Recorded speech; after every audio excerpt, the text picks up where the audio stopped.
Hello les entrepreneurs, j'espère que vous allez bien. Je suis pas tout seul, je suis en compagnie de Benoît. Benoît est en fait un associé d'Anthony qui est en programme Élève 4.0. Ces deux associés ont la particularité d'avoir une entreprise de rénovation énergétique. Parce que je pense que votre activité a énormément de synergie avec l'activité d'investisseur. Et même si dans la formation, je vous ai dit plusieurs fois que c'était pas forcément intéressant de faire appel à des subventions, notamment de l'ANA parce qu'on était plafonné en termes de loyer, c'était de la location nue, donc pas forcément notre stratégie.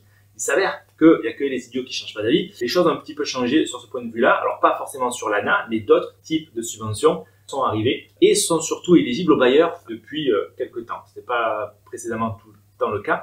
On a la chance d'avoir Benoît qui dirige une entreprise spécialisée en rénovation énergétique et qui donc va nous permettre d'avoir droit à des subventions pour nos projets d'investissement immobilier.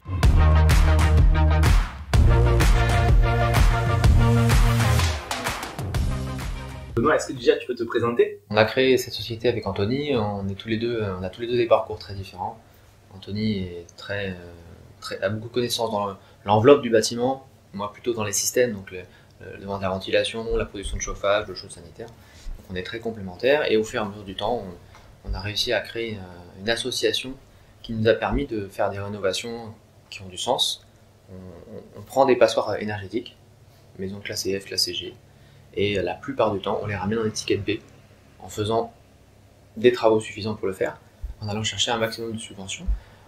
À l'origine, plutôt pour des propriétaires occupants, parce qu'ils sont souvent plus sensibles aux besoins énergétiques, mais de plus en plus maintenant vers les bailleurs, parce que certains découvrent qu'ils ont droit aussi à des subventions, comme tu le disais.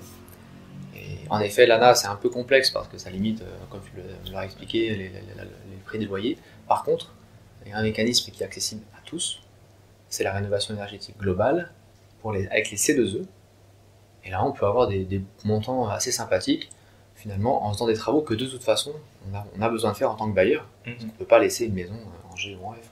Il y a C2E, ma prime rénov. Alors ma prime rénov, pas en tant que bailleur. C'est vraiment que les C2E. Ouais. Okay.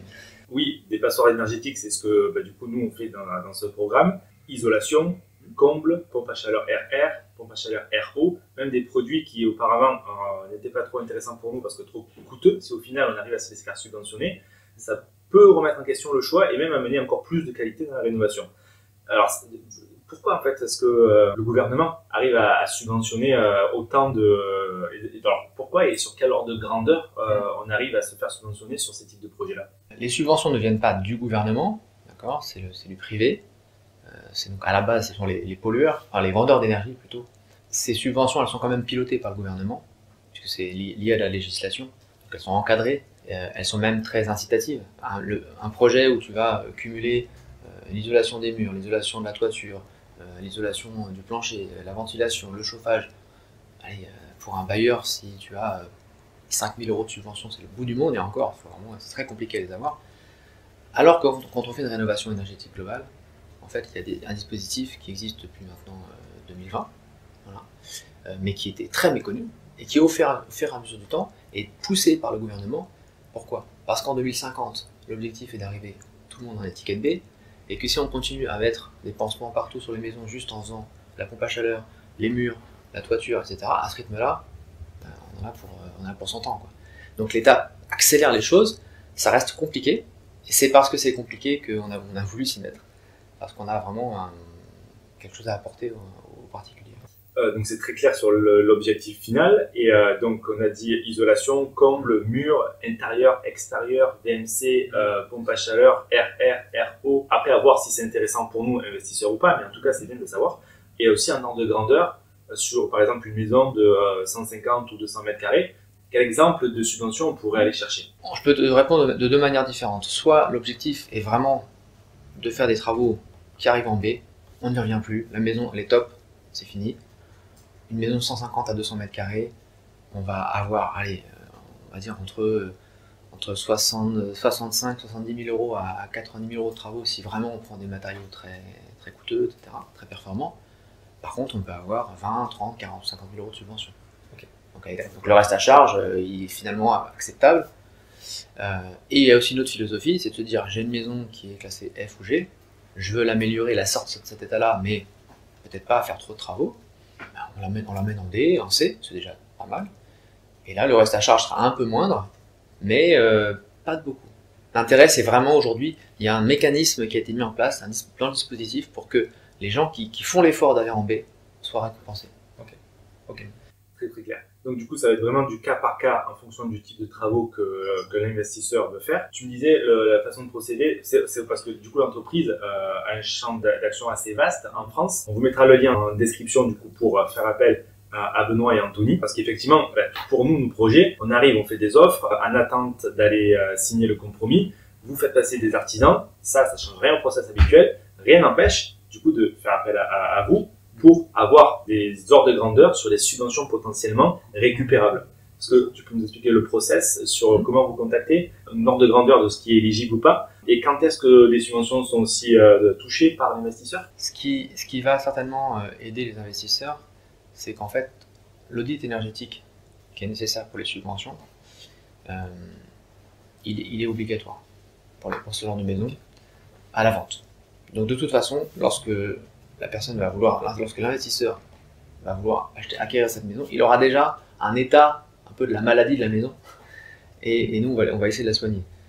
Donc si on récupère ces informations et qu'elles sont justes, on peut tout de suite donner, on peut dire combien coûtent les travaux, comment améliorer la subvention, parce qu'en réalité l'audit qu'ils vont avoir sera un audit un peu allégé.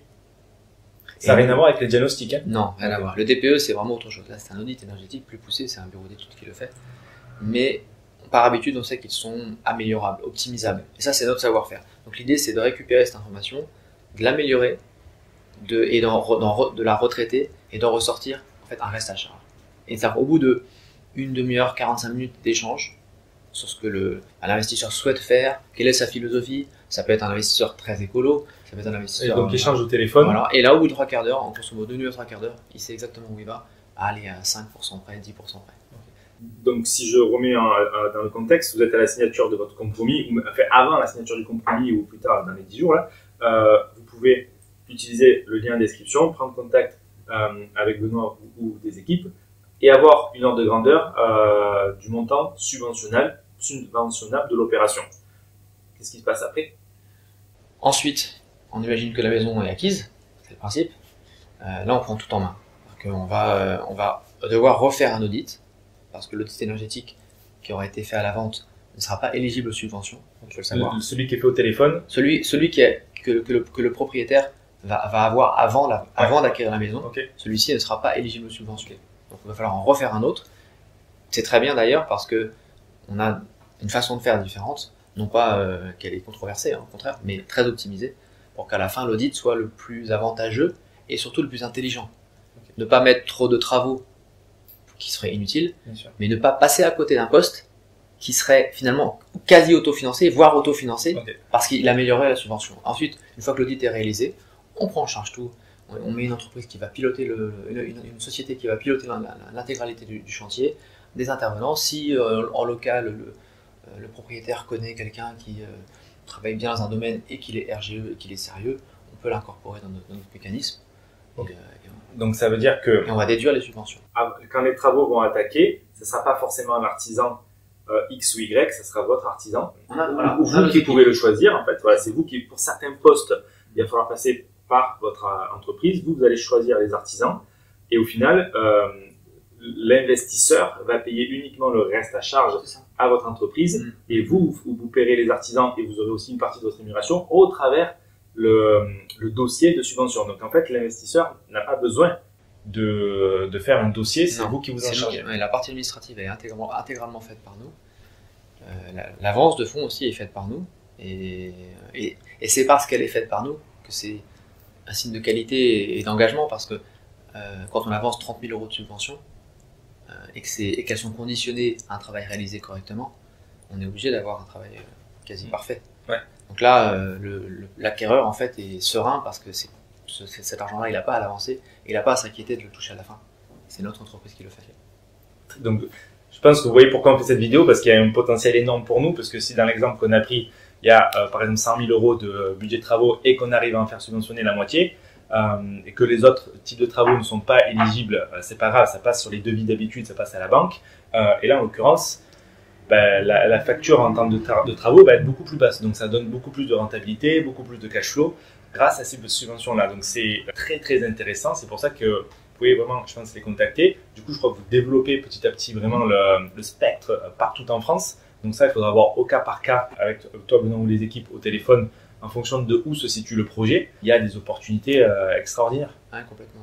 Merci beaucoup. Un plaisir. Vous avez le lien en description et à très vite.